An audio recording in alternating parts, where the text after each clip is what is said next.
Time now for our professionals. Joining us live in studio, Dr. Dan Carpenter, who gets our mornings off on the right foot on WDIV 99.5. You do that, right? Kinda, sorta. Marlin Page is speaker and technology specialist, and Jason Hall, the co-founder of Detroit Bike City, Slow Roll Detroit, and just an overall super ambassador for our city.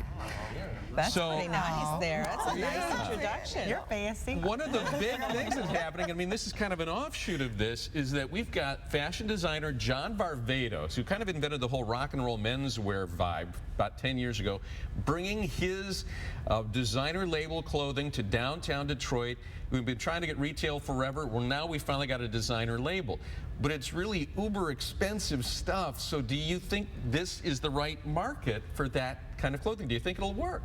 I think it'll work 100%. Really? For sure. I'd shop there. I think the new demo that's downtown. $80 t-shirts, Jason? I wouldn't buy an $80 t-shirt. Let's talk about fancy. It's fancy, right? That's fancy. Let's talk about your salary, because I want to quit my job and do what you do. No, I own some of his shirts. He makes nice stuff, and you have to pay for quality. And I think bringing good quality fashion downtown is a great thing. I think, you know, Detroit's going that way. The new sneaker store that just opened down here, you can't get a sneaker for less than $200. But because it's so expensive, I mean, do you really think can it exist downtown and be successful? I think it'll be fine because of the makeup of the businesses downtown. So I think there's just a different makeup of the professional people who are downtown. But even, I just want the option. I don't work downtown, but I want the option to go there and see something like this. I think options are always good. Kind of curious on whether Mr. Gilbert is giving Varvatos a break on the rent in that building. Yeah, you know, he's got that. Right. He's got the ability to do that. But if that, you know, opens the door, Doc, do you think other designers might follow him down here?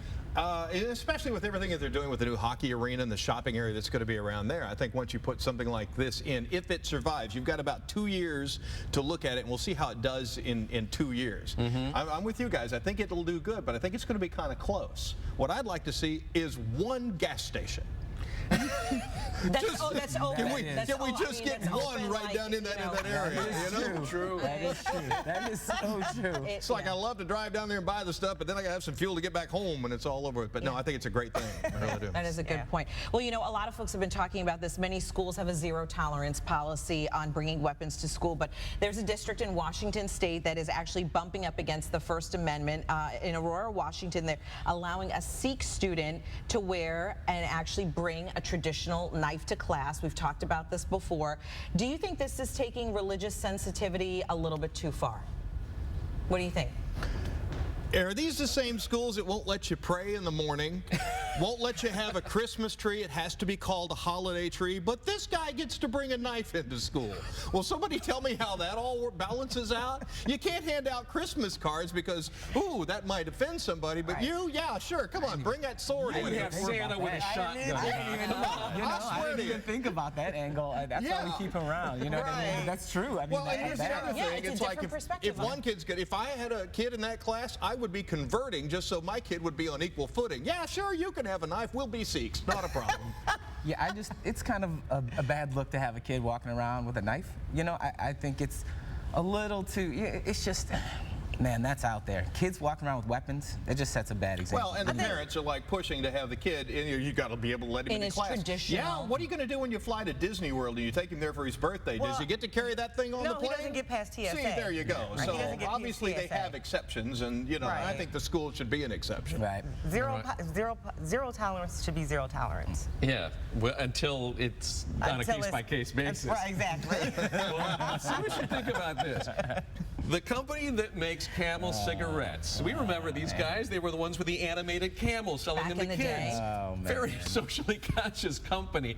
The #2 tobacco producer in America, Reynolds America, is now saying, we're going to have a smoke-free workplace. Wonder why. First of all, is that a little bit hypocritical? By Just the way, a little bit we want you to hypocritical? spend all day making a product that will help kill other people, but you can't use it You here. can't smoke here at work.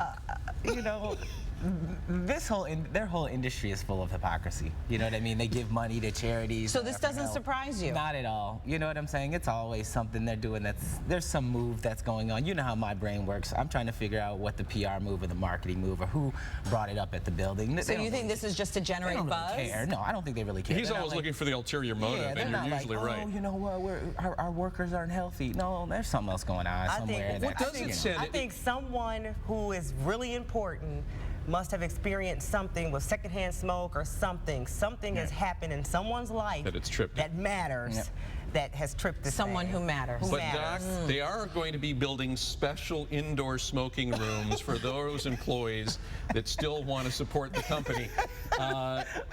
What kind of a public policy, health policy message does that send? I just want to know what non-smoker dropped off an application at Camel and thought that would be, a really smoke-free environment to work in. It's like a vegetarian out at Novi Chop House. You're going to have to work with the cow at some point. For sure. Yeah. If you know what I'm saying. I'm pretty sure the folks at Kettle One don't let their employees bang back vodka all day long either. Well, you But never know. Yeah, somebody's know, always trying to because cause we'd a be ruckus. working there if we Yeah, did. we'd, Right. we'd have 5 applications written. All right. Well, you guys have a great weekend, Thank you, and guys. I need a smoke now. I was after gonna say, that. Seriously, And I don't even no. smoke. And we don't have a glass chamber for you. Sorry, not here. no, but we have a great outdoors. You can pollute all you want. Right. Guys, thanks a lot. You have a great Thank you. weekend. Thanks so Thank much. you. Good seeing you.